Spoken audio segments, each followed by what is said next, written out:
Today the crown passes, as it has done for more than 1,000 years, to our new monarch, our new head of state, His Majesty, King Charles III.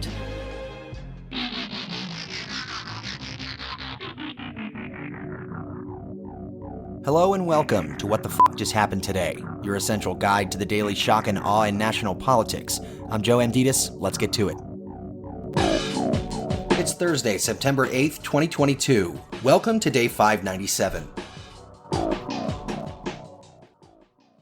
The Justice Department appealed a federal judge's decision to grant a special master to review documents seized from Trump's Mar-a-Lago home by the FBI. Earlier this week, U.S. District Judge Eileen Cannon ordered the appointment of an independent attorney to, quote, review the seized property for personal items and documents and potentially privileged material subject to claims of attorney-client and/or executive privilege, end quote. Prosecutors asked Cannon to exclude all documents with classification markings from any special master review and to put on hold her directive blocking the DOJ from using the seized records for investigative purposes while they appeal her decision to the 11th Circuit Court of Appeals. In the filing, prosecutors wrote that allowing a special master to review the classified material would cause, quote, the most immediate and serious harms to the government and the public, end quote. Meanwhile, a federal grand jury issued subpoenas seeking information about Trump's Save America PAC, which was formed after his 2020 election loss. The DOJ is investigating the activities leading up to the January 6th attack on the Capitol and efforts by Trump and his allies to overturn the 2020 election. Trump's Save America PAC raised more than $135 million after the election by baselessly asserting claims of voter fraud, which they knew were false, while consistently pushing supporters to donate. Moving on, Federal Reserve Chair Jerome Powell reiterated that he is strongly committed to fighting inflation until the job is done. The central bank has raised interest rates 4 times this year from near zero in March to a range between 2.25% and 2.5% in July. The next meeting of Fed officials is September 20th and 21st, and Powell has kept the option open for a third consecutive 0.75 percentage point rate raise. The average 30-year mortgage rate has meanwhile climbed to 5.89%, the highest level since 2008. Last year at this time, the average mortgage rate was 2.88%. Back in D.C., Congress is looking to pass a funding bill before September 30th to avoid a government shutdown. Bernie Sanders says he'd vote against the stopgap funding bill if Chuck Schumer follows through with a side deal that he made with Joe Manchin to fast-track federal approvals of energy projects.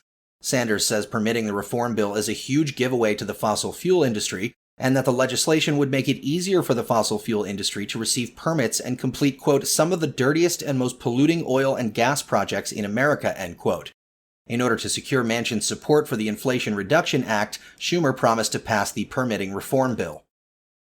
Meanwhile, the White House warned that the environmental impact of producing cryptocurrencies could threaten the nation's climate goals. A new report on the climate and energy implications of the crypto industry by the Office of Science and Technology Policy estimates that the industry is responsible for at least 25 million metric tons of carbon dioxide per year, similar to the annual emissions of the entire U.S. railroad industry. The U.S. is responsible for 38% of the world's Bitcoin mining, compared with 3.5% in 2020. While stopping short of prescribing specific regulations, the report urges federal agencies to work with states, communities, and the industry to develop voluntary environmental justice performance standards. At the same time, a new report from the nonprofit Climate Central says nearly 650,000 parcels of U.S. land are projected to be at least partially underwater by the year 2050.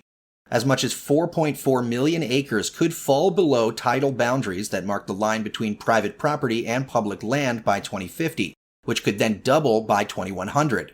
Louisiana in particular is expected to see roughly 8.7% of its total land area, which is nearly 2.5 million acres, fall wholly below tidal boundary lines by 2050.